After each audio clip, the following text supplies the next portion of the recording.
Hello. Hi, everybody. We're live. It's Thursday evening at 8 p.m. Eastern on Realmsmith's YouTube channel. Welcome to our new show, Aftermath. I don't know how much longer I can keep calling it a new show, but I'm going for a while. And I'm getting a phone call all of a sudden. Sorry about that. This is a spoiler-filled show where we get to sit down with the cast and Jason sometimes also and talk about the aftermath of their choices. It's a lot of fun. There will be spoilers, like I've said, so if you're not caught up, it's your choice whether you stay and watch. We'd love to keep you, but don't want to spoil things for you. Couple announcements before we get started. First, of course, we want to give a huge thanks to our sponsors, Forged Gaming. They make amazing, really high-quality tabletop accessories for players and GMs alike, and they have provided us with a discount code. If you put in code REALMSMITH20, all one word, at checkout, you'll get 20% off your entire order. Join us Monday nights for our main title show, Into the Mist, 7 p.m. Eastern on YouTube. The Dawnbringers have been causing quite a stir all over. They just cleared out some pests and almost killed a guy that maybe deserved it. We're not sure. If you're interested in interacting with our live streams and helping to forge and craft the story of the Dawnbringers, consider joining our Patreon, which will give you access to the RP server of our Discord. There are people playing 24 hours a day. We go on adventures. You can search for cool tokens. You can listen for rumors that give you a little bit of an insight into the lore of what's going on with the Dawnbringers and Strahd and all sorts of fun things. It's a lot of fun. While we're in the Mists, we play as a task of the Stani allied against Strahd, and we get to help out the Dawnbringers, and sometimes they even come and hang out in their camp for a little while. It's pretty cool. We've got a fun little announcement. I guess we've kind of already announced this, but Hero Forge is partnering with us to do a giveaway for our Discord members. Do you want to talk more about that, Jay? I sure do. I don't know why I went southern all of a sudden there, because maybe it feels hotter than a Arizona desert here. That's currently hot. It's really pretty hot. Not as dry. It's humid. Never mind. Hi everyone. It's Thursday and I've gone partially insane already. And it saddens me that we don't have a session on Monday. Maybe that's why. But that said, we have this incredible giveaway. We've partnered with Hero Forge. I will be taking a character from our Discord, so one of our Vistani members. I will be 3D printing it at home. I will be helping if they need help to pose him and all that kind of them. I will be taking it. I will be 3D printing it in resin, and I will be painting it by myself with these hands. And then it will make an appearance in the background of our stream at some point, and then I will ship that mini to the person who wins. In order to win, all you need to do is become a patron and create a character at the adventure level and higher. And once you've done that, then become a patron at the adventure tier or higher, and then you have to create a character in Discord using D&D Beyond. Once you've done that and entered your character at the adventurer level and higher, then you will be entered to win on Monday. Monday night, we will be doing an Instagram live where we will be doing a live draw of that winner. So stay tuned. It's going to be fun. And that's all for me. This Monday at what time? I don't know, sometime in the evening. Okay, cool. Well, I think that's all of our announcements. We don't have a whole lot today. So I think we're ready to get into this. I didn't really mention this, but joining us tonight is David Morin and Jason Acevedo. What's up? Welcome, gentlemen. Hey. How's it going? I'm sorry. Yeah, I'm super excited, but it is hot. It is hot.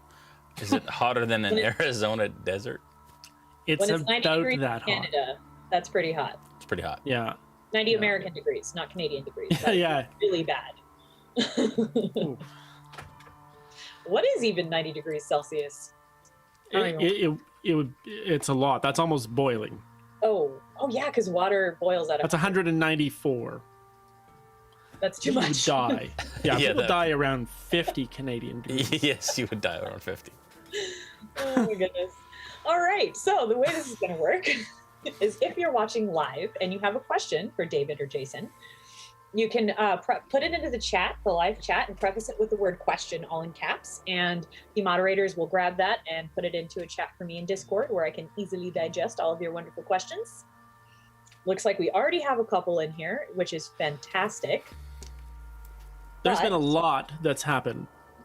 There has been a lot that has happened, especially with you, Mr. Dave. Yeah. And your characters have had a lot of events. Yeah, because I mean, I've been wanting to be on since before the passing of Muskoka. Yes. And actually, Trevas started to exist before that point. Oh, really? Right, because he was in the Discord.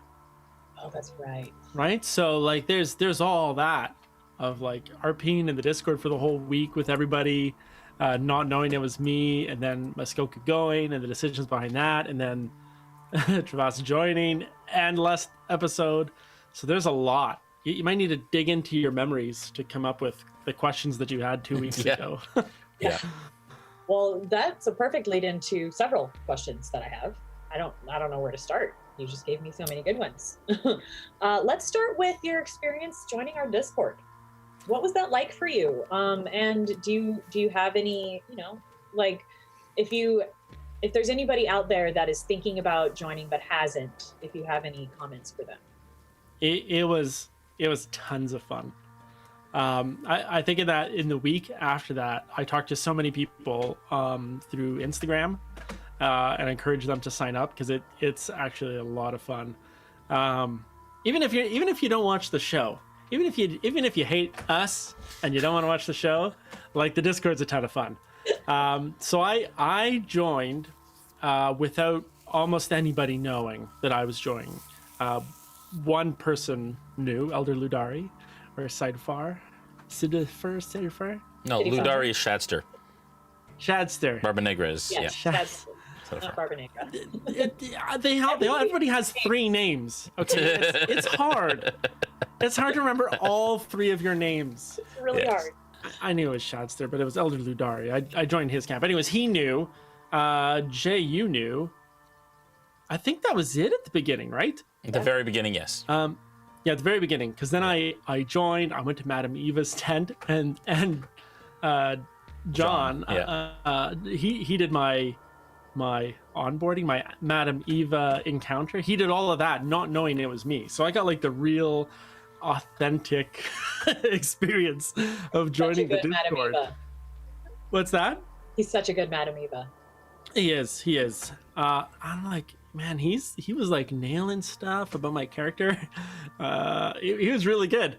And then I joined the camp, and I was suspicious. I had people talking about me like he's a spy, like don't trust that guy, and like all sorts of stuff because they didn't know who it was. So it was really great. I got to really experience the Discord like any new person would, and tons of like friendly, helpful people that just help you out, either in character or out of character. Everybody's just willing to help you out and tell you what you got to do. And I'm like, how do I take a long rest? How do I look for stuff? I got to join a battle where the first thing that happened was my character got charmed. And then, of course, that didn't help the thought that I was a spy. Yeah. The fact that I was charmed immediately. It was good. And admittedly, you shared with me, like, when we first started the Discord, you had a bit of a hard time with the text roleplay. Obviously, being new to kind of like D&D and roleplay in general, you had a hard time kind of like getting into it, even when we would do like encounters and stuff. And it's so cool to see you kind of really jump in and. Yeah, there was something kind of came back to me, I think, as I got doing it. Like I used to. I know where you're going with this. Play text. I used to play text-based role-playing games through dial-up servers Yes. pre-internet days, so like Yeah. bulletin board systems. Yeah, where so Hillary, you for dial your up sake, computer. dial-up internet. You actually went through your phone line. It wasn't through Not like your the cell coax phone. cable of like a wired like a phone, and then you wired can I use through your didn't have phone. internet until I was 12. And it sounded like I'm not that young. yeah. Yeah, so I would dial up to a server and then like play text-based games where you type in like stuff, and yeah, so I was that all of that kind of came back to me while I was doing it, and it was like a bit of nostalgia plus just a lot of fun. Yeah, and Dave, every day Dave's like, this is so great. This is so awesome. This just happened. Like, he was so happy. And in fact, him being in there, he had some really great suggestions for us to be able to kind of like better improve. And it was Dave actually that launched us starting up this group of adventurers that are our cast, who in the last couple of days have caused some quite the ruckus in the I Discord. made everybody jealous. I made all the cast members jealous. I'm like, guys, this is great. You got to play with everybody. And, yeah. like, role And so we play, went- and you just jump on. You just jump on. You got 20 minutes. You just jump on. I walk by the fire. I see who's there. I steal some sweet buns from the Wolfsbane. You know, and everybody's looking around. Why is he stealing stuff in Wolfsbane? That was my experience. Yeah. We keep the Wolfsbane constantly stocked with sticky buns. And Dave Yeah. does have an 18th level character that will go along with the Order of Ravensbane. Oh, he's Who has so not cool. I stepped can't in wait yet. to play that guy. He's so cool. This guy might be like one of my favorites. We're not supposed to talk about him tonight, but he's pretty You can cool. talk What do you about think, him if you We want. talk about it. He's so cool. You don't, unless you don't want to give him away. Oh, Oh, I don't mind. Okay. I was just thinking, do I have like a picture of him that I can put up on my screen? Oh, I must. Anyways. Are you sharing? Are you going to share screen? Because that might blow up No. our I can set him as my frames. background. Oh, he's your background. Good. Yeah. I'm not really in a tavern, Jay. This is actually just Oh, really? It's an illusion. Oh, It's an illusion, I thought you had Michael. purposely painted your house to look like it was illustrated. Oh, Jay. well then I You know, will like- ask Jason a question while you do that. Sure. Here he is. Uh, Yeah, do it. that whole interaction with Savid and Sterling was very tense, and I would like to know what that was like from your perspective, because you know so much more that's going on in the background. Yeah. What was going through your head when he was like, "I have to kill you now"? Yeah, I live for tense roleplay. Like I'm one of those guys that can, and if anybody again was in the Discord in the last couple of days, there's some definitely tense roleplay on a number of occasions, and I love it. I don't want to force it. I don't want to do it when it's not necessary. But when it occurs and makes sense for the narrative, for me, it's pretty awesome. And so I live for those moments. It keeps me on my toes. It keeps me thinking and guessing and all that stuff. So when I mean, I think I was as shocked as anyone when Sterling did that, and I just rolled with it. I mean, again, it's like D&D is the game of doing whatever you want in the moment. And if anybody knew Sterling like 2 seasons ago in season 1 and thought, oh yeah, he's gonna stab some guy in the neck, spoiler warning, in season 3, everybody would have been like, yeah, right. So yeah, I was just as shocked as everyone else and just rolled with it. Dave, I see that you're about to say something. That was intense, man. I want to jump into my spoiler because of how intense that was for Trevas. Yeah. I was talking to Hillary about it just before we went live here. Should I tell them? No. Should I tell them, Jay? No, you shouldn't tell. Don't tell them? No. Don't No. tell them, yeah. And you did remember that you did say something to Savid Yeah. during the session, so they heard some stuff. So they may have an heard it. inkling, but who knows how much. But I don't think you should give it away yet. I think you should wait till it's streamed. But I think I said I'm looking for this guy, didn't I? Like I said, this is the person I'm looking for. I can't remember. Maybe the chat can tell us. I thought you just said, "I'm looking for somebody. Can you help me find somebody?" Yeah. I don't think you That's said it? how that person affects your life. Okay. I won't share it then. Just somebody. Nobody important. Okay, without giving it all away, the Savid could have been the guy I was looking for. Okay, Michael You could help Zebley me find says. the guy? Yeah, Michael Zebley Or- says he said he was looking for his father. Yeah. Okay, Thank you, Michael. Yeah. everybody's So confirming it now. Savid could have been him. Like I don't even know. Still So could that's be. why when it was like, when Sterling's like, I'm gonna kill him, it's like, I'd really prefer if you didn't. Like, maybe we could just talk a little bit longer before you to make that decision. Like, don't do it because Falfer's joking around like, oh, I need you, I don't need you. Like, that's not a reason. Yeah. Yeah. Yeah. So Were you go ahead. expecting them to be so distrustful of Savid? Because it was pretty No. universal. They were all like, nope, except for maybe. I was surprised actually about that because I don't know. I never thought our party was like murder hobo-ish. You know, it's like just kill whoever. Not until now. You know, the guy looks at you funny, just kill him. Yeah. I never thought that I never thought of us that way. So for them to just, I mean, I can get not trusting him, but just like, we don't know him, let's kill him. That seems like extreme. Yeah, and I did not expect it. I thought that they would nurse him back and like he'd, you know, they'd help him out and maybe go back to his camp. I did not expect the response that I got. That's for sure. Yeah. Yeah, that was some hard questioning. They were like, but are you worth trusting?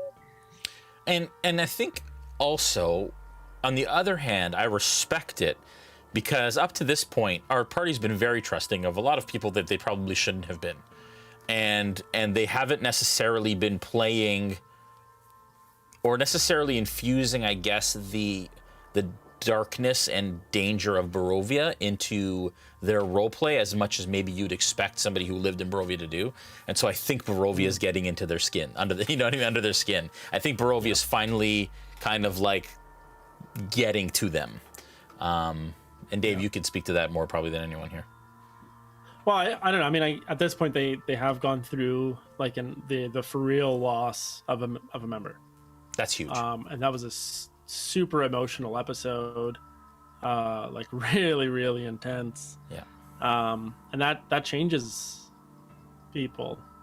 Yeah. And that changes people when you actually, I mean, if you can get into the role play properly and you think, okay, one of our companions has actually died now.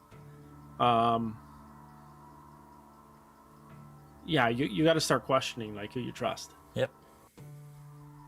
Well, we haven't really had a chance to talk to you about that yet. So what was that like for you as a player to roleplay that and to try to figure out, do I want to bring him back? Yeah, that was 3 very intense episodes. Yeah. Going from where I think actually going down, like going dying, and then having that entire episode of what state is he going to remain in, and then having the final episode of now he's decided what he's going to do. It was those 3-hour segments of roleplay were really intense, and I did things that kind of affected I think how people would react to it. So when he died in that second episode, when he was gone, I was not in the YouTube chat. Like usually I'm in there and I'll just mention stuff here and there, and I intentionally stayed out of it just to make people feel the absence. And then once he made the decision that like he's not coming back, I stayed out of our Zoom chat as well. The party the other players, the other cast, they couldn't see me on the Zoom call. They saw what everybody else saw, which was just my empty seat, and nothing in chat, muted mic, just gone. And I think that made it more real for them. Because if I was just sitting there, if you just turn off my square, but I'm still there, like, like, great job, guys, it would ruin it. Yeah. But they really felt it because I was for real just gone. You're like a method role player. We felt it Yes. too as an audience, for Yeah. sure. Yeah.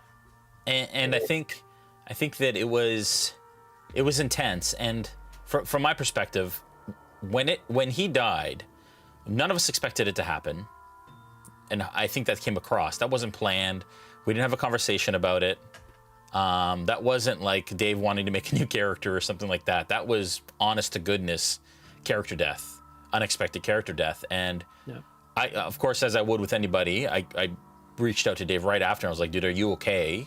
And how do you want to handle this? And all of that kind of stuff. After the session when he actually died. And that's when he told me, I don't think Muskoka would want to come back. Like, that's when he was like, you know, I love Muskoka. I've poured my last however long into him, and I would love to continue to play him and so on and so forth. But I just don't think at this stage, after dying once, that he would want to come back. And so at that point, I was like, okay, well, here are the options. And then we went through what he could become and whatever. And then I just let him make those calls and let it roll. Yeah. For a So we went. moment, sorry, go ahead. Well, for a moment, it looked like you almost might come back as a revenant. Were you expecting that option, and why did you choose not to do that? So I did expect the options. We did talk about it during the week about like, here are the various options of coming back as a ghost, or just disappearing, or coming back as a revenant, or reincarnation, and like all sorts of stuff. Like what are the options? And I think I was leaning, so from the start, leaning towards not coming back at all. But I don't know for sure until we get to that moment. That's the reality. Like we talk about it, and I kind of think I know what I want to do, but I don't know. I didn't know until it happened really what I would do. Because I'm trying to think about like what in that moment, based on the descriptions and everything that's going on and what he's seeing, what would he do? And I really just thought it wasn't right. He just would not want to come back just to be filled with hatred and rage. Like, he's such a nice guy. Yeah. He wouldn't want to come back and have that be his last mindset and have to die again. Like, at least physically. Like, why would he want to do that? Yeah. Yeah, that makes a lot of sense. Yeah. And Yeah, we went through the options. Like, I presented the options to Dave, and I said, dude, I know where you might go, but if in that moment you feel differently, take that. It was never like this is the option you're going to take, or Dave never said this is absolutely what I'm going to do. Mm-hmm. It was more like, feel it through. I'm going to give you some options, and helped him to understand what they meant if he did take them for his character, but then allowed him to kind of play it as it played. That episode started with Muskoka having some choice words for Felfer and Esmeralda. Can you talk about that a little bit? Yeah, and he had more. I had more for the other guys, and that was something that wasn't really pre-planned either. That was something that between the start of the session and when he first started talking to them like that was something that I just decided based on how he would have felt. He was like, just betrayed by all of his friends. Also with a touch of like the madness that comes with being dead. But just he felt betrayed by all these people that were supposed to be his friends and his party. And I won't tell you what I had for Sterling and for Dimitri, but it wasn't nice. The reason he stopped was because he saw that Dimitri was down, and it kind of was a wake-up call of like, oh yeah, they're still human. I mean, they're not all human, but they still have that humanity as we know it. They're still people. They're still in the fight. Yeah, so that's what kind of snapped him out of it, was to see, okay, it's another one is down, like, this is for real. So yeah, that's why he kind of backed off of that. But he was mad.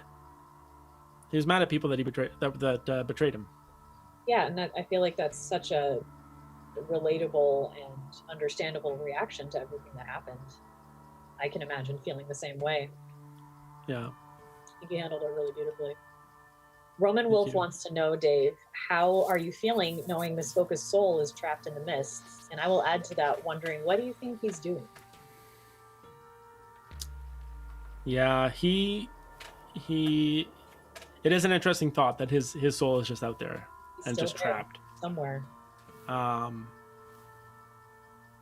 So who knows what he's gonna do in the future? Who knows if he's gonna reappear for some reason, for whatever reason, to help or to hinder in any way. Who knows? I don't know, but he is out there, just floating in nothingness, kind of like all of your character sheets for every character you've ever made and didn't play.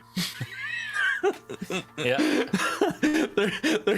Their souls are all just floating on D&D Beyond. Yeah. Floating around the ether. Yeah. Yeah. What is he doing? Honestly, he's probably just trying to find as much peace as he can. He's probably just floating around in a forested area. I think he's trying to make friends with the other spirits that are there, that are trapped. Yeah, maybe. Maybe they're playing something. I don't know, what's a Canadian thing? Zamaki. Yeah, please Mackie. Yeah. Kelly Preston wants to know if it would be possible that Muskoka could become a part of Sterling. I don't know. Is it, Jay? I don't know, but I've definitely now filed that in my DM drawer. Yeah, that's a really interesting part. I suppose that his mind could become one of them. Maybe, I don't know. That's interesting. Like, does the transfer require like a brain, or can it just absorb a spirit? No, I think it requires a process of, but I don't know. I can't. Well, if they need so- anything physical, it's a little late. Yeah. A little late if that's needed. Oh, we have something physical. Oh no, we don't. That's right. No, just Nope. ashes. Yeah, just ashes. One of my favorite moments from that episode was when they all started sharing their favorite moments from Muskoka. What was it like for you sitting and listening to them? Yeah, so that was tough. Actually, I actually need to go back and watch it again, because I knew that probably in the second half of the show, another character was coming. And I knew that part was really intense, and I kind of had to disconnect from it. So like I knew how intense and emotional it was, but I just had to mentally disconnect from what was going on and not pay attention to get into the mindset of this very excited, high energy teenager that was about to join them. So so that's probably that's it. I want to go back and watch it. Some of the stuff from those last 3 episodes of Muskoka, I could barely go back and even watch it again to make like recap videos or anything, because it was just so intense. Oh, miss your buddy. I loved him so much. Muskoka was just such a good egg. He was a really sweet person. He was just a really nice, lovable guy, and I think that's why everybody kind of like connected with him. There was maybe a little bit of pity or compassion for him, because he was just this way too nice guy in a really terrible world. You know? Well, to me, it was like he was the most like everyman. Like I could see any person reacting that way in that situation. He was such like, besides the fact that he was a shifter, obviously, but he was just so relatable. Yeah. Dustin Morsis wants to know what Muskoka would say about Sterling's interaction with the Dusk Elf had he seen it. Wow. I think he would have been really shocked. I think he would have lost a lot of respect for Sterling, actually.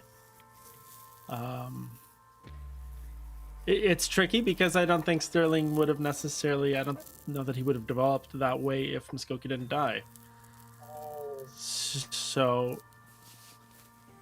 yeah, I think he would have been shocked and kind of disappointed that this is the way that Sterling the kid turned out.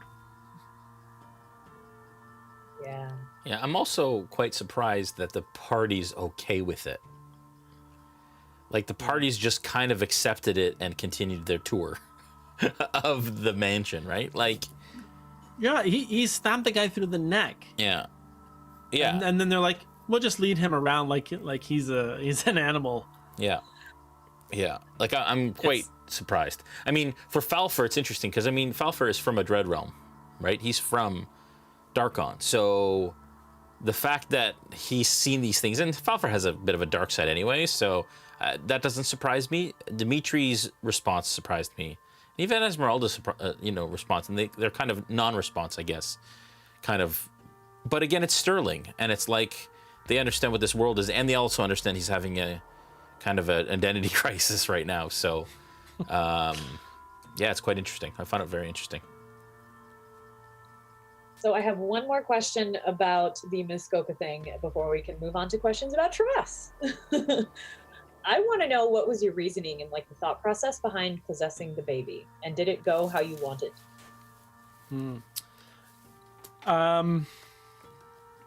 I knew that the baby had to go. I mean, I know, but I like now I don't know. But I felt like this abomination had to go. It was like this evil Baba made weird contraption. As a cleric of the nature domain, it's kind of like an abomination. It doesn't have a soul. It's not a person. It's a bit of a pity thing to kill the baby, like pity for that. It wasn't a baby. We keep calling it a baby. Yeah. But it was pieces of dead people put together without a soul. Like that's all it was. It's a fun-size flesh golem. Yeah, fun size. Yeah. So anyway. So he knew it had to be done, and that the party didn't want to do it, and so it was kind of like, I'll do this last thing that nobody else wants to do, to spare you guys from having to do it. Yeah. Who would have thought in the end, the undead paladin and the dead cleric would be on the same page with wanting to get rid of the thing. Yeah.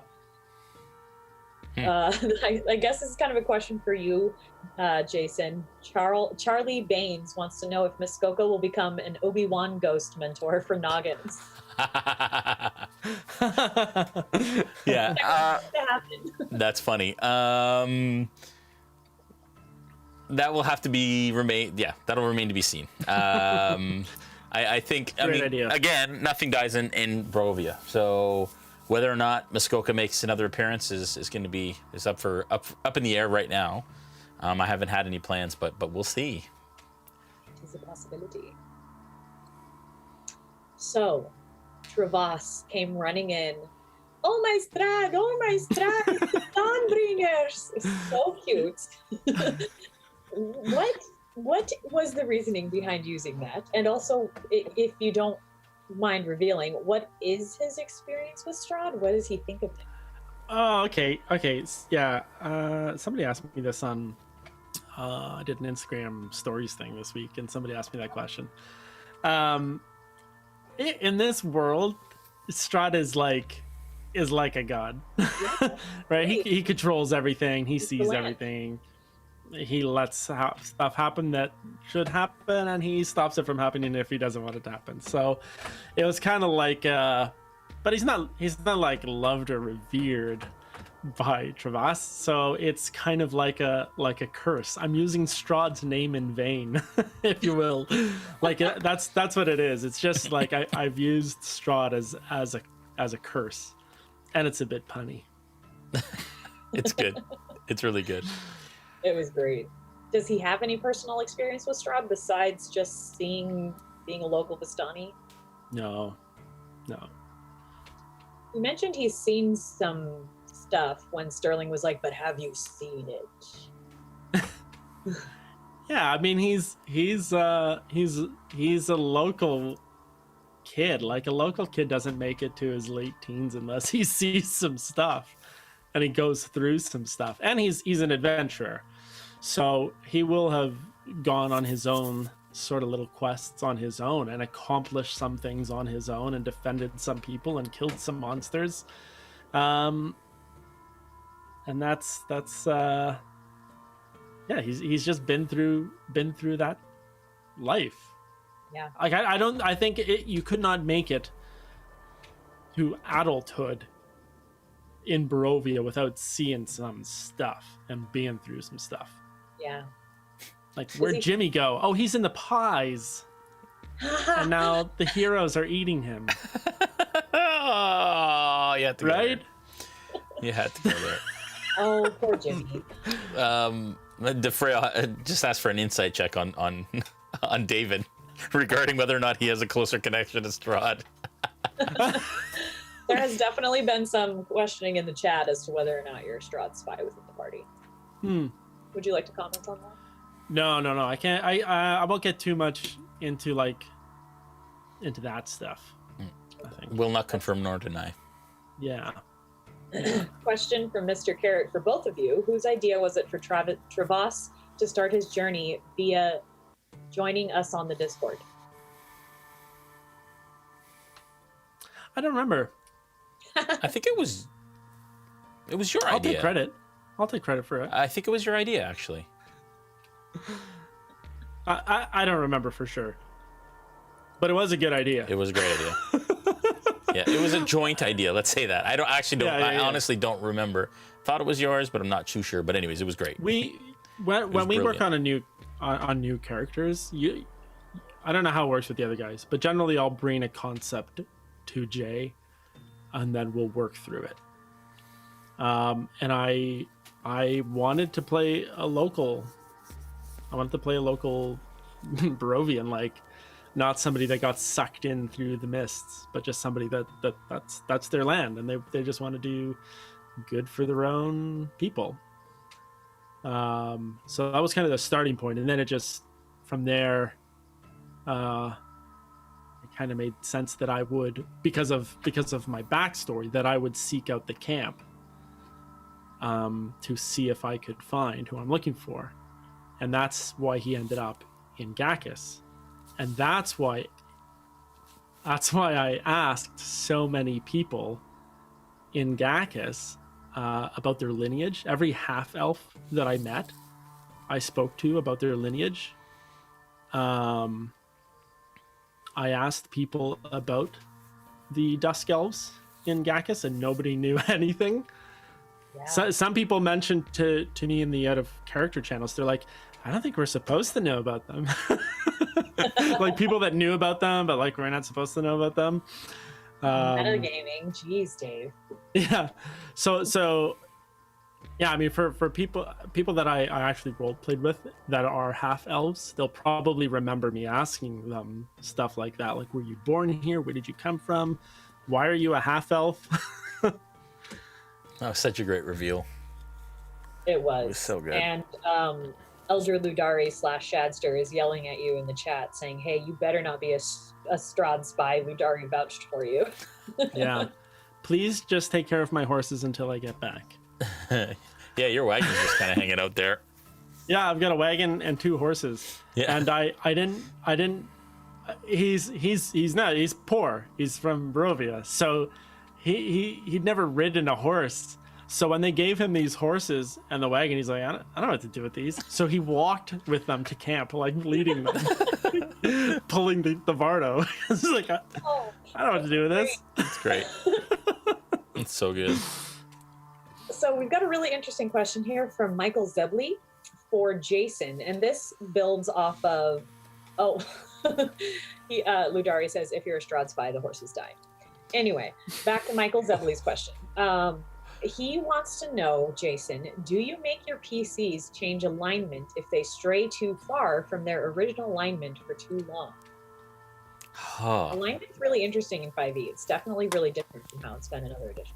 So I have a love-hate relationship with alignment.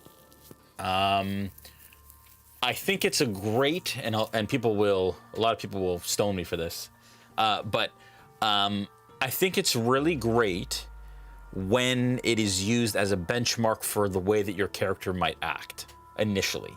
So it kind of allows, just like bonds and traits, it allows you to kind of get a benchmark or a starting point for your character.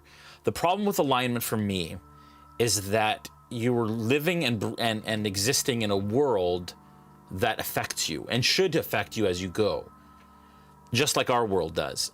And so I've seen people who create a lawful good character and they play that lawful good character to the law, or, well, okay, that's a bad example, but the point is it never shifts. Even if there are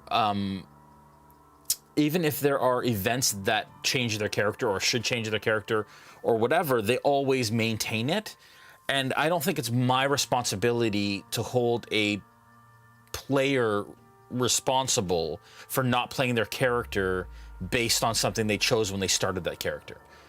Like, so I would never say to Sterling, for example, hey, that wasn't I can't remember what Sterling's alignment is, probably lawful good, but or neutral good, but I wouldn't have said, hey, you need to change now because of that, because again, I think it's putting characters into a box. Things aren't just good and bad. Things aren't just good and good and evil. There's lots of gray in there, and I want, especially in Barovia, to be able to play in that sandbox, to be able to say, I am doing this, even though I'm a good aligned character and I'm a paladin. Sometimes things are required that aren't necessarily that are good for the land or whatever. Anyway, so for me, and again, some people just have a hard time getting their heads around, what does neutral mean? What does true neutral mean? What does neutral evil mean? And so I think it becomes more of a hindrance in a lot of ways than it does a benefit, personally, that I've seen. Play your character the way you want to play him, based on the actions and the world, not on what you decided he should be when you first created him or her. So that's kind of my whole thing on alignment. And something to remember about Sterling is Brandon has created this Warforged that has multiple personalities who all have different alignments. So just because one of them speaks out and acts out doesn't necessarily mean the other should be held accountable for that one character's. So it's complex. And so for that reason, I prefer not to bind a player or a character to an alignment. He probably has 8 different alignments. Yeah. It's feasible, right? Yeah. Yeah. And it's going to be really cool to start meeting more of them. And a little plug that on June 28th, I'm going to be doing another little session for the Heroes and Up. Is that who it is, Jay? Heroes and Up. Oh, yes. Yeah. We haven't even talked about that. Yeah. On June. Yeah. Yeah, June 28th.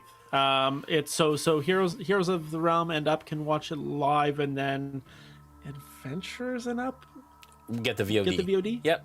Yeah, and I'm gonna be talking about developing your character and how he changes over time. A big part of that is your alignment. Yeah. We, especially in a world like Barovia, what is good? Or even Bacalhau, are we pirates? Is that okay?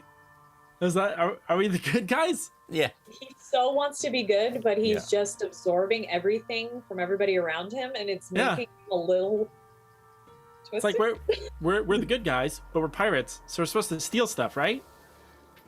You can't be a good pirate if you're not stealing stuff. Yeah. I don't know. Yeah. I think so much of it is just relative to the world you're in and what you've gone through. Yeah. It's fascinating. Yeah. I mean, when you play, Dave, do you actually hold your characters in any way to that alignment? Or does it educate your roleplay at all? Yeah. I mean, there are things that as a Western society we hold to be generally morally good and generally morally bad. and we kind of have this rule, like, if somebody is doing something that we think is bad, it's good to kill them. But if they're doing stuff that's good, it's bad to kill them. Like it's so relative and Yeah. a little abstract. So that's I do play my characters with kind of a Western sense of morality. Yeah. Of I shouldn't. I mean, maybe 5 of the 10 commandments. Like I shouldn't steal. I shouldn't kill. Some other ones, you know. And you already broke the stealing one, so that's Yeah, I stole a towel. Yeah. You gotta always have your towel with you. That is the one. Yeah, and you stole some sticky bombs too. Yeah. Oh yeah, they both of them are. Steal from the Vistani. You're part of the Vistani. You can come get sticky buns anytime you want. Thank you. I gotta ask what you thought of Dimitri saying he found your severed head under a black rag. I was moment. I was a little worried. Again, haven't met my dad. Apparently looks like me, and when he started saying it looks like his head, I thought, great. This is how I meet my dad. Oh. That's what I thought. It turned out to be a statue. When it turned out to be an illusion, I was relieved again. Because, yeah, that episode, I don't know. I think Jay's just going to plague me with the thought that, yeah, you're going to meet your dad and he's dead. Oh, I love Bro. Yeah. I don't know if you remember. I don't even know if this episode is on YouTube, but there was one where we met Jinx's family. We had killed a dragon and we were bringing its head back to. This was Jeff Roney's character. Yeah. Sentinels, yeah. So Jay had asked him, like, tell me about your family. So he writes like all this stuff about like his sisters and his parents and like his whole family history, and this is what they're like. And he finally accomplishes his task, and he's bringing this head back to his community so they can all celebrate. And he gets there, and his whole village is dead. His whole family's dead. Hey. His friends are dead. Everybody's dead. And he's like, I wrote all their stories. So after that, we're like, just don't tell Jay about your family. He's going to kill them all. And it was a Halloween episode. And so Jay made all of his dead family come back to life so that we had to kill them again. It was really great. Everyone should go back and watch that episode. So when your DM's like, tell me about your family, like, don't put too much effort into it. Oh, that's good. You really just want the description for how to describe when they're all dead. Oh, that was so fun. That was fun. And that's when we transitioned into getting Roscoe into the game, actually. Oh, right? That was... Because the way that you killed off Jinx and brought in Roscoe was fantastic. Thank you. But that was the point, right? is Jeff was playing Jinx. I'm like, dude, this isn't you. Like, this is a really kind of straight-laced character paladin. Dude, you need to play I was going to say a bad someone word. With pizzazz. Yeah, you need to play someone with pizzazz, and he did it. Did he ever? He did. Roscoe was something else. He was so funny. But yeah, no, it was a good move. Should definitely go back and watch it, but it's not PG. Just so you know. Oh, that stream's not PG. No. So some of our older stuff, like I feel like we shouldn't even have it up. It's so good. I find it highly. I love it. This was like back in the like we're literally buddies in our garage playing. Yeah, using iPhones to tape. Yeah, and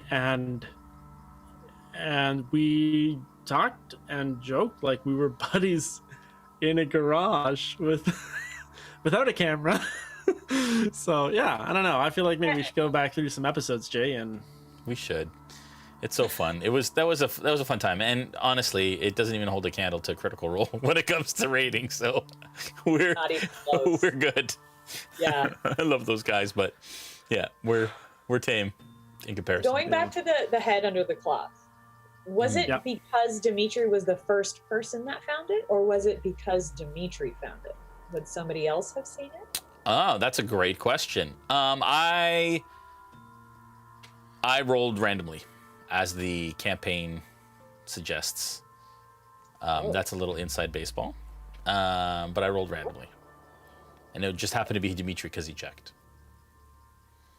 It worked out really well that it was him. Because the whole party is just like, I loved your line, Dave, of like, I mean, it's a nice statue, but it doesn't look that much like me. Yeah, it doesn't look anything like me. Yeah. So funny. This is your head, Trevas. Oh, Adam, I love him. We've got a really good question from Dustin Morsis. It's a bit of a subject change, but I do know that this has been asked a lot within our Discord, so I think it would be good to address it on the air. Jason, how do you reconcile the power of our higher level characters? Because if you subscribe at a higher tier, you can start at 10 or even 15th level. How do you balance the higher level characters in Barovia on the Discord when the main story is intended for levels 1 through 9-ish? Yeah, it's a great question. Yeah, I mean, there absolutely isn't narrative in the actual story for us to be able to use for our high level characters. There just isn't, right? But from my perspective, why couldn't there be higher level adventurers in Barovia? I don't think it's against the feeling or the spirit of the way that the book was written or the campaign was written. I just think that it's intended for adventurers of that level. I also love the idea of, you know, more legendary sort of level characters walking amongst everyone else as well, and there being a wealth of knowledge and experience across a community, right? And you've seen that with our characters who have come in at 18th level, and we're having to create narrative that exists over past those levels. So it almost stands outside of that. And again, at level 15th to 20th level, you're dealing with a lot more kind of, you know, godlike or demigod sort of storyline stuff. So we're having to really adjust some areas. But for me, there's tons of Barovia potentially that is even uncharted, even undiscovered. And some of our higher level characters are starting to dig into those deeper kind of recesses. And it just adds, I think, some more depth to Barovia and the Discord and experiences and all that stuff. So yeah, for me, it's like, it was a no-brainer for me, based on what we wanted to provide for the Discord and that you could become a higher level character. And we've gotten lots of questions about, not lots, we've gotten some questions about the issue with playing to win. And like, if you pay more, you get a higher level character, and that's not fair, and so on and so forth. And, you know, leveling should take time and effort and stuff. And, you know, when we first decided to do this, I mean, the Vistani should be all on the same page. So really, there's no winning there. We've also created content that is siloed for each chunk of character level. So when you go on quests, the Masters of the Realm currently and the Legendary Heroes go on quests together. We'll be potentially splitting that soon because we're starting to get more numbers at the high levels. But we're providing content that makes sense for them. And now, you know, there are area-specific encounters that are happening in certain areas as well that allow, once again, for those people to shine and to have other things. So it's been incredibly well thought out. We haven't taken it lightly in the balancing of it.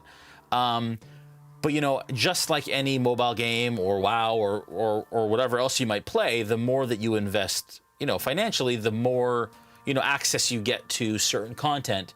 But we've been very careful not to break it. And I don't think we have. I think that we've done, myself and the Smith Guardians and Julian have done a really great job of kind of balancing that and making sure that we get the best experience possible, even though we have such a massive, array of levels or stretch of levels. You're also playing as a team. Yeah. Right. And when you're really on the Discord talking to people, it's not like you could come in at the highest supporter level and just be like, I'm the boss, like, do what I say. Like, it just been it wouldn't happen. It just wouldn't go over well. Yeah. You still have to role play with these people. Yeah, and PvP isn't allowed, right? So it's Yeah. not like somebody could come in and just kill everybody. It's not even allowed in the Discord at all. And really, if you want to be the hero, that's the dick in the group. Yeah, People are just gonna avoid you. yeah, So like, why would you want to do that? yeah. I don't think anybody's gonna come in and be like, I really want to support them financially, but ruin their Discord experience. Right? Yeah, totally. And some people do come in and they play, cockier characters or characters who are more kind of loud and boisterous, and even sometimes, maybe use their higher levels as a bit of an ego sort of thing, which is in their characters. And for those types of characters, I would say the same thing to the Discord about that I would about anybody else that would be sitting at my table, and I would say deal with it in game. And we call it, what do we call it? Deal with it in Dwig? Dwig? Yeah. And that's kind of is how would your character respond to that sort of, discourse or discussion or person? Do you just ignore them? Do you walk by? I mean, there was something in the Discord that happened yesterday or over the last couple days that has really created some animosity amongst the Vistani. And I love that. Like, I love that people are taking chances and doing things that are counterculture, and then other people disagree with it, and then they can't fight. So how do we deal with this in roleplay? I love that stuff. I live for that stuff. That's when Dungeons and Dragons becomes a real sort of simulated life experience moment. Absolutely. And not just a game where you're rolling dice and killing monsters, right? Yeah.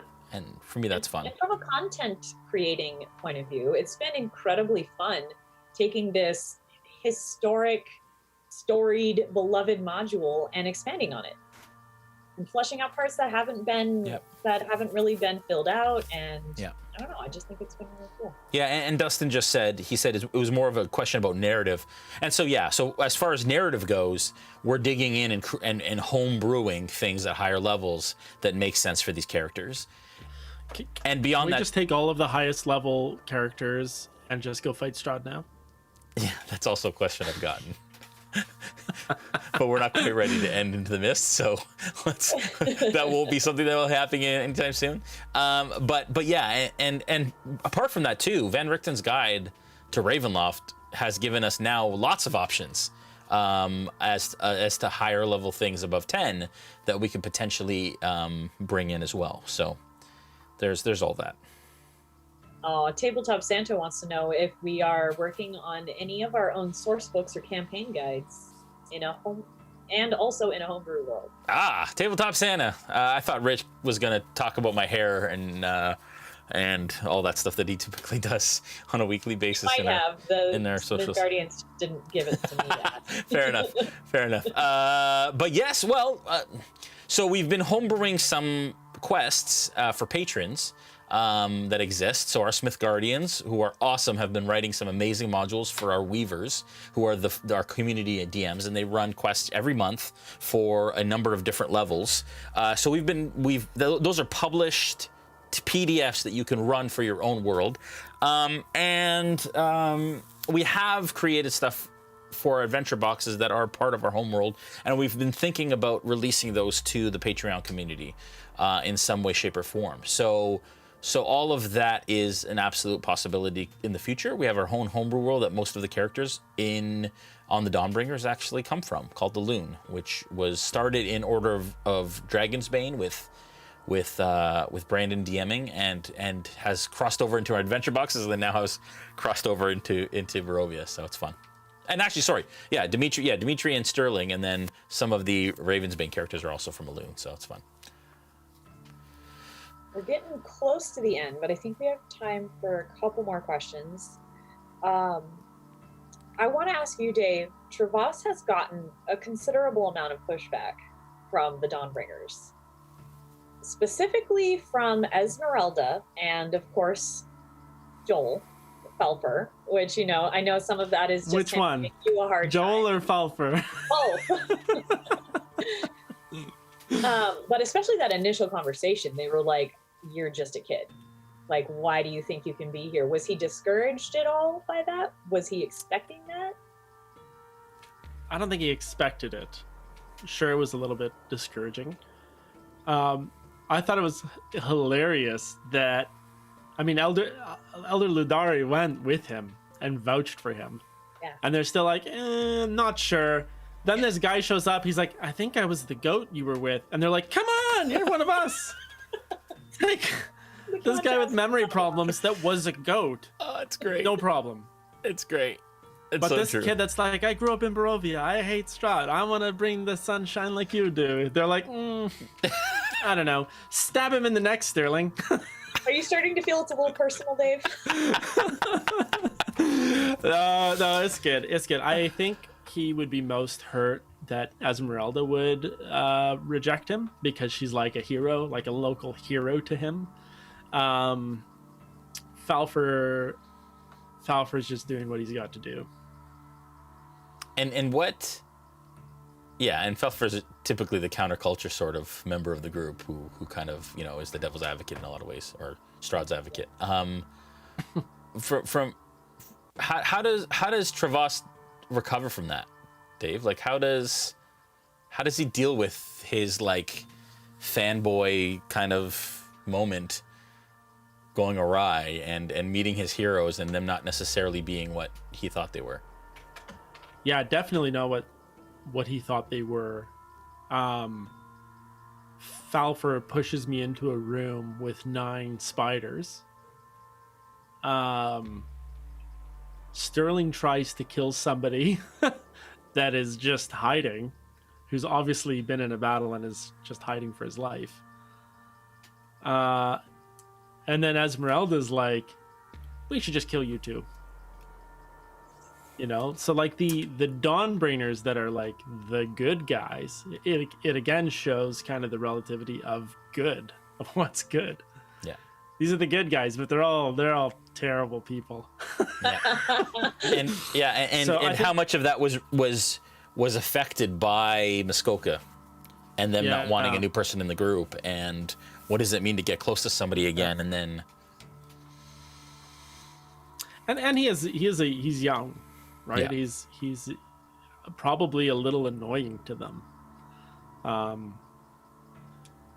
He's probably, I mean, I don't know that Nora's thought about this, but he's probably not the first like fan to be like, oh, Esmeralda, show me how to fireball. Like, he's not the first, yeah. right? So she might just be like, oh, another one of these. But for him, it's just going to be proving himself. Like, I really thought that after that spider fight, jumping around and kind of finishing off a few of them, Yeah. would have kind of solidified it a bit. Like, hey, I'm with you guys. I'm helping you. I'm cutting you guys loose when you're bound, so you can keep fighting. But it didn't really matter because I tried to help the innocent guy. Yeah, I mean, just such a bad, mean move. Yeah. Sarcasm. And I do actually respect them not just metagaming the fact that it's Dave. Yeah. Right? Like, in most parties, in most situations, they're like, sure, yeah, absolutely, join us. We know that you're actually just in. Dave in costume. You know, that often happens, and I like the fact that for whatever reason, they've decided, no, we're not going to trust him until he proves himself. Yeah. Which I didn't expect. I thought I did a pretty good. In my opinion, I thought I did a pretty good job of selling myself, especially when Sterling was like, "You're just a child." It's like, Sterling, you're just a child. Like, Yeah. you know, was the only thing that child brought to your amalgam, was it only negatives? Yeah. And then you had to say, oh well, I guess not. That was what changed Sterling's mind about him. Yeah. Sterling's definitely on board. At least Yeah. maybe 7/8 of him is. Yeah. Yeah. Yeah. That kind of leads well into a question from 1LD Cat. Now that Trevas has seen the Dawnbringers from the inside, how has it changed his feelings towards them?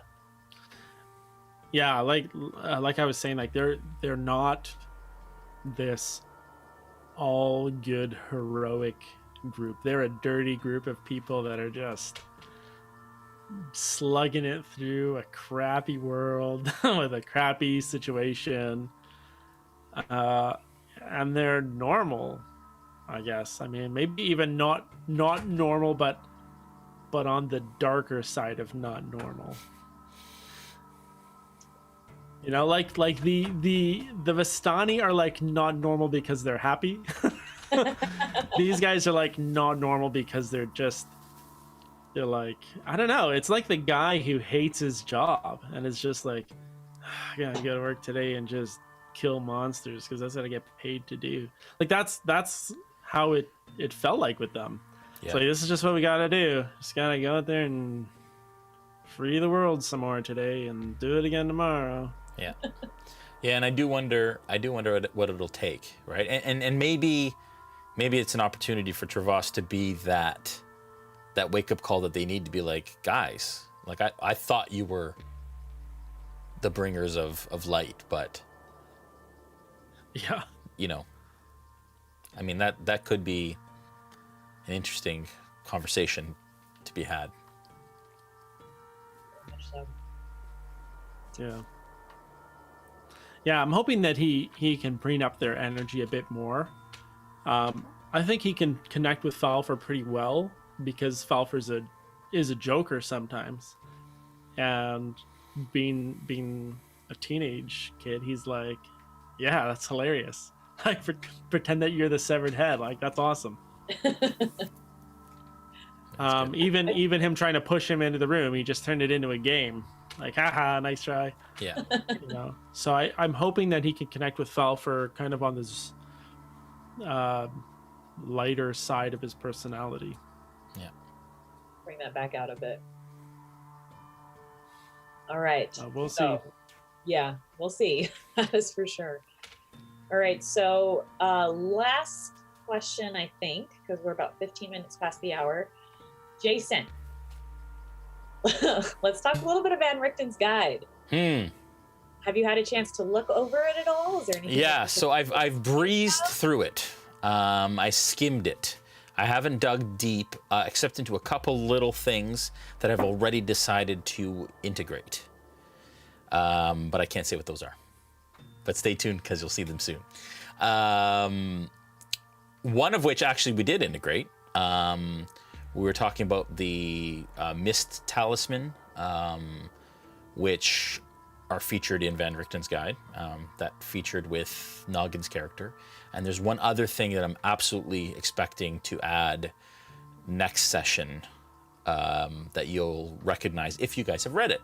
But yeah, there's lots in there that I'll be digging through and very excited about. And the Beetle and Graham box comes out next month, so hopefully we'll get a advanced copy of that. I'll have to talk to Matt about that, and then we can pour through that and have some fun with that as well.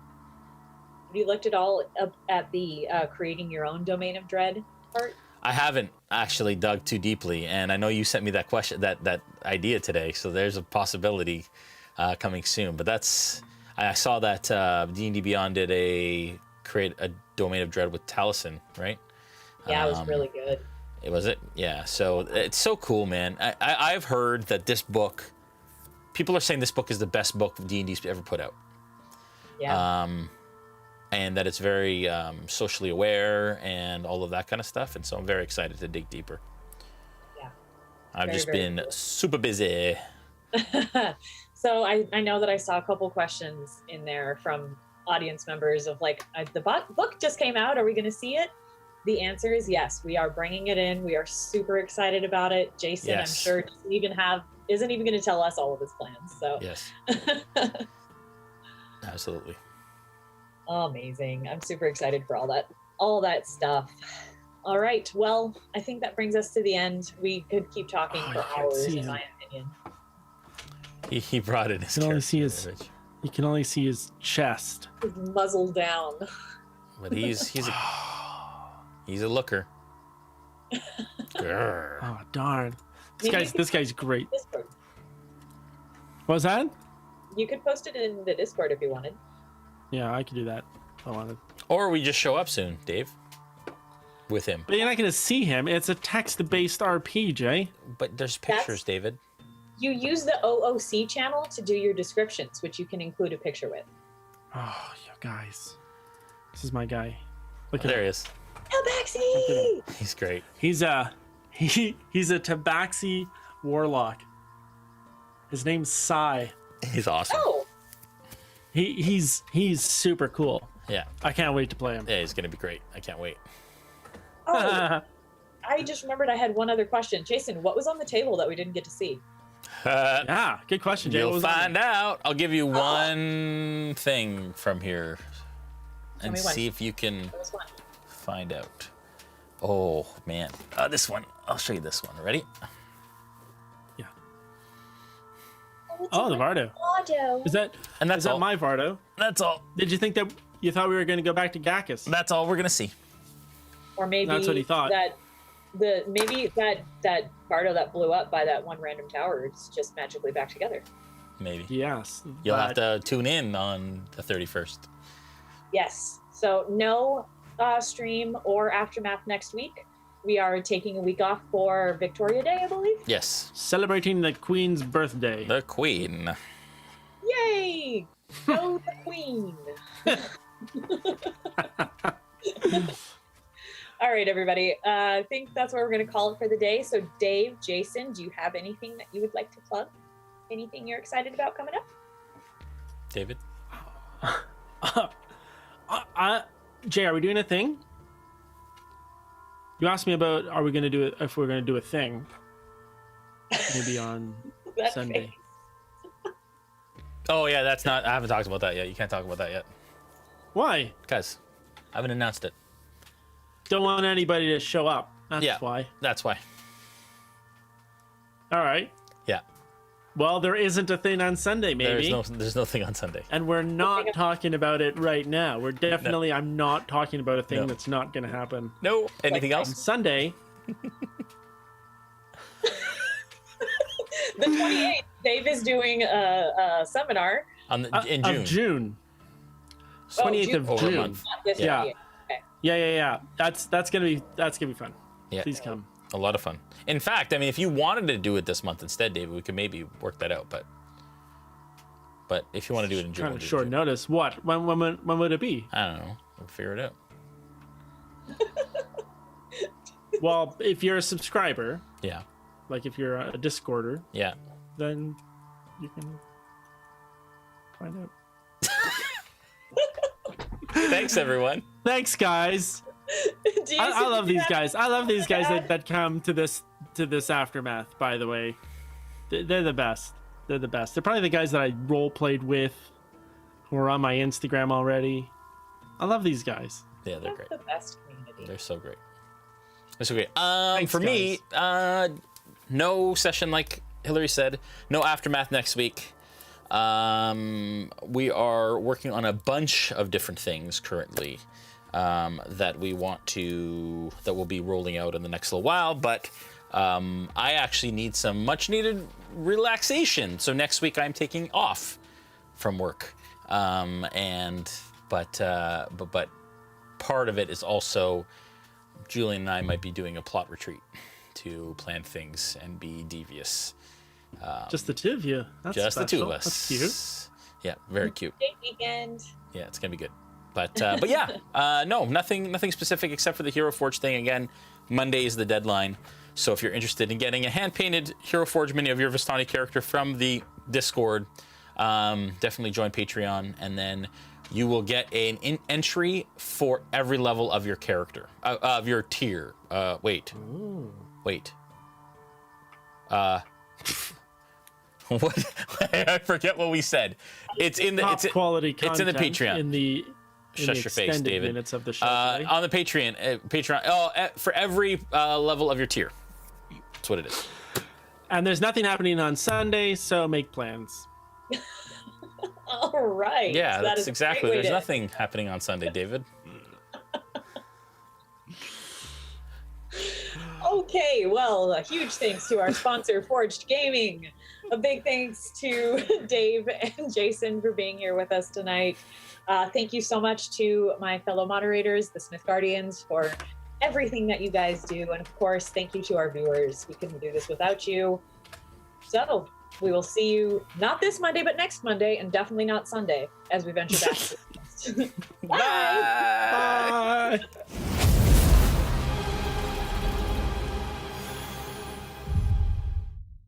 Bye. Oh my.